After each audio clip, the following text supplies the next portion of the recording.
اکیلا ہے. اور دیوانے کے بارے میں میں سنجیدگی سے ذرا سے ایک بات کہنا چاہتا ہوں کہ دیوانہ کبھی کبھی کہیں کہیں کوئی ہوتا ہے. صدیاں بیت جاتی ہے ایک دو دیوانے دکھتے ہیں. ایک صدی میں ایک تو رہے گا، مگر کبھی ہم نے یہ نہیں دیکھا کہ وہ جماعت بنا کے نکلتا. دیوانے جماعت نہیں بناتے، اتنے ہوتے ہی نہیں. تو پھر جو جماعت بناتے وہ دیوانے نہیں ہوتے. اللہم صلی علی سیدنا مولانا محمد وعلی سیدنا مولانا محمد وبارک وسلم صلاۃ و سلام علیک یا رسول اللہ. اکیلا کسی کو معلوم ہے بمبئی میں ایک ہے، کسی کو معلوم لاہور میں کہیں ایک ہے، کہیں کوئی دیوانہ ہوتا ہے. مگر ایک عجیب بات ہے کہ اس دیوانے کو دیکھنے کے لیے ہر نظر تڑپ رہی ہے. اور جب کوئی اسے دیکھنے کے لیے جاتا ہے تو نہ دیوانے کے کرتے پر کو کوئی دیکھتا ہے، نہ دیوانے کی ٹوپی کو کوئی دیکھتا ہے، نہ دیوانے کے امامے کو کوئی دیکھتا ہے، نہ دیوانے کی لنگی کو کوئی دیکھتا ہے، نہ دیوانے کے چپل کو کوئی دیکھتا ہے، نہ دیوانے کے جوتے کو کوئی دیکھتا ہے، نہ دیوانے کی گندگی کو کوئی دیکھتا ہے، نہ دیوانے کے میل کو کوئی دیکھتا ہے، نہ دیوانے کے بدن کو کوئی دیکھتا ہے، نہ دیوانے کے پیراہن کو کوئی دیکھتا ہے، نہ دیوانے کے اسٹینڈرڈ آف لیونگ کو کوئی دیکھتا ہے، نہ دیوانے کی روٹی کو کوئی دیکھتا ہے، نہ دیوانے کے کھانے کو کوئی دیکھتا ہے، نہ دیوانے کے پانی کو کوئی دیکھتا ہے. جو جاتا ہے وہ سب دیوانے کی آنکھ کو دیکھتا ہے، دیوانے کی نگاہ دیکھتا ہے، دیوانے کی نظر دیکھتا ہے کہ تم چاہے جیسی حالت میں ہو مجھے تو تمہاری نظر چاہیے. یہ نظر مجھ پر پڑ جائے، کاش مجھ پر سب سے پہلے پڑ جائے، سب مجھ پر پڑ جائے. وہ سب دیوانے کی نظر کا انتظار کر رہے ہیں. اور دیوانے نے پلکوں کے پٹ ایسے بھیڑ لیے ہیں، دیوانے نے پلکوں کے پٹ بھیڑ لیے ہیں. وہ کہیں اور ہے اور انتظار میں ایک جماعت ہے، ایک مجمع ہے، ایک بھیڑ ہے کہ جب اس کی آنکھ کھلے تو کاش مجھ پر پڑ جائے. وہ سوچتا کاش مجھ پر پڑ جائے، یہ سوچتا کاش مجھ پر پڑ جائے، آگے والا سوچتا کاش مجھ پر پڑ جائے، میری مراد پوری ہو جائے، میری تڑپتی ہوئی آرزو کو سہارا مل جائے، کاش یہ مجھے دیکھ لے، کاش یہ مجھے دیکھ لے. دیوانے کو سب دیکھ رہے ہیں. دیوانے کی نظروں کو جہاں دیکھ رہا ہے، دیوانے کی نظروں کو جہاں دیکھ رہا ہے، دیوانہ خدا جانے کہاں دیکھ رہا ہے.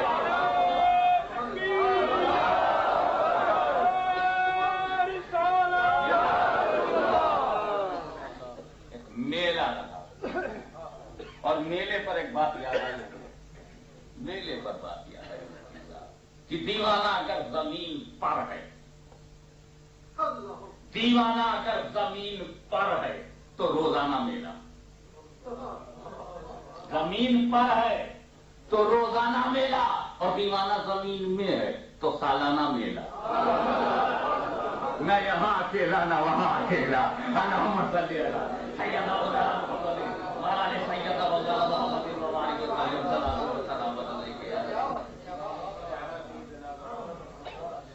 آخری دانائیوں کا رانی ان کے دیوانوں کو سیکھا کیجیے.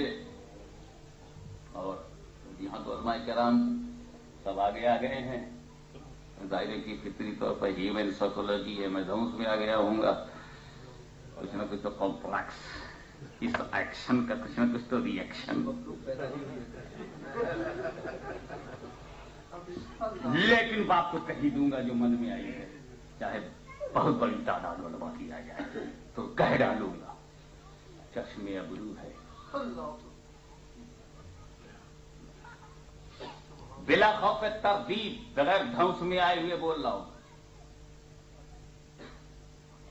مجھے معلوم ہے کہ دارالافتاء میں مسند افتاء اور مسند افتاء پر فائز مفتی اس کے حدود کار اس لیے عرض کر رہا ہوں کہ چشم ابرو ہے سرکار، چشم ابرو ہے کہ محراب حرم.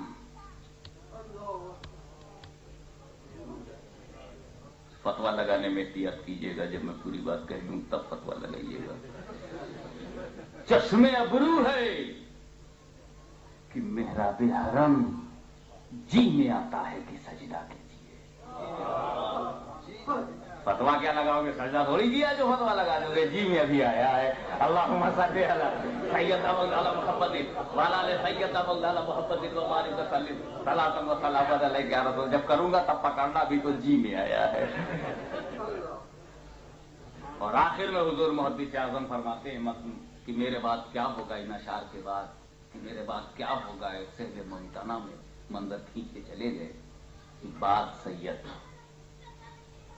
ہاتھ مل کر کہہ پڑے، بعد سید ہاتھ مل کر کہہ پڑے کیا نہ کیجیے ہائے اب کیا کیجیے.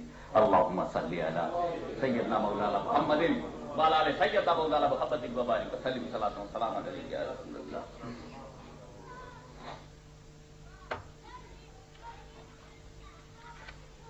مسئلہ عجیب و غریب یہ انکھتا ہے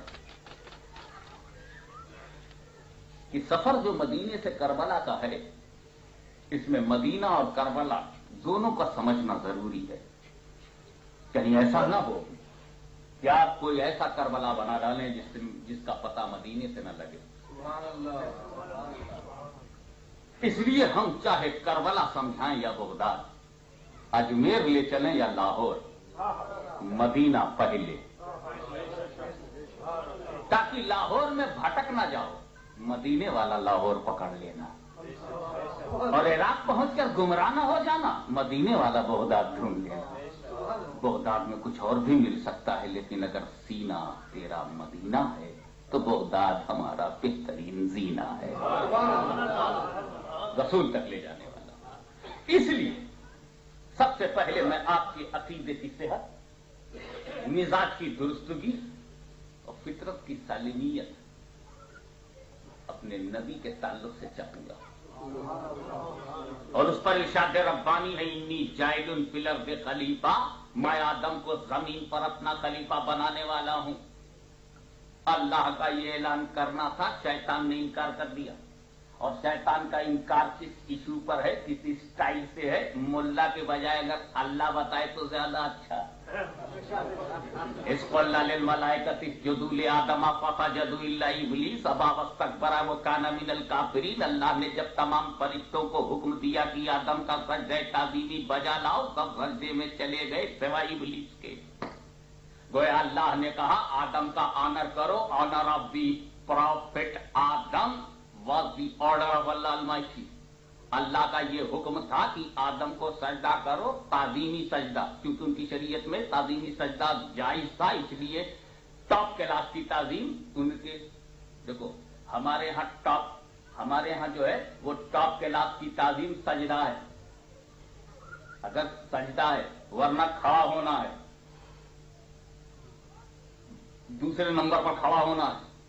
چونکہ نبی کی تعظیم پہلے نمبر پر ہونی چاہیے، دوسرے نمبر پر نہیں ہونی چاہیے، پہلے نمبر پر ہونی چاہیے. تو شریعت آدم میں جو پہلا نمبر تھا وہ سجدہ ہے، اور شریعت محمدی میں جو پہلا نمبر ہے وہ کھڑا ہونا ہے، کیونکہ سجدہ کینسل ہے. ارے مولویوں تم کہتے ہو نبی کے لیے کھڑے کیوں ہو گئے؟ تم ہم سے پوچھتے ہو کہ تم نبی کے لیے کھڑے کیوں ہو گئے؟ ارے ہم نبی کے لیے سجدے میں چلے جاتے اگر نبی نے روکا نہ ہوتا، اگر رسول نے روکا نہ ہوتا، اگر شریعت نے ٹوکا نہ ہوتا. ہم تیری طبیعت سے نہیں رکیں گے، شریعت سے رکیں گے. ہم تیری طبیعت سے نہیں رکیں گے، شریعت سے رکیں گے. اچھا وہاں تو رسول اللہ نے روکا کہ مت سجدہ کرو، یہاں کھڑے ہونے سے تو نے کیوں روکا؟ تو نے کیوں روکا؟ کیا تو بھی رسول ہے؟ اور جب قادیان سے نیا نبی نہیں چلا تو انگلستان سے رسول کیسے چلے گا؟ اللہم صلی علی سیدنا مولانا محمد وعلی آل سیدنا مولانا محمد وبارک وسلم صلاۃ و سلام علیک یا رسول اللہ. ون تھنگ، تو اللہ تعالیٰ نے حکم دیا کہ نبی کی تعظیم کرو، تو تعظیم آدم کا حکم ہوا اور ابلیس نے انکار کر دیا. رائٹ؟ فسجدوا الا ابلیس، سب سجدے میں چلے گئے سوائے ابلیس کے. ابلیس نے انکار کر دیا. توجہ چاہوں گا، تو نبی کی تعظیم سے انکار کرنا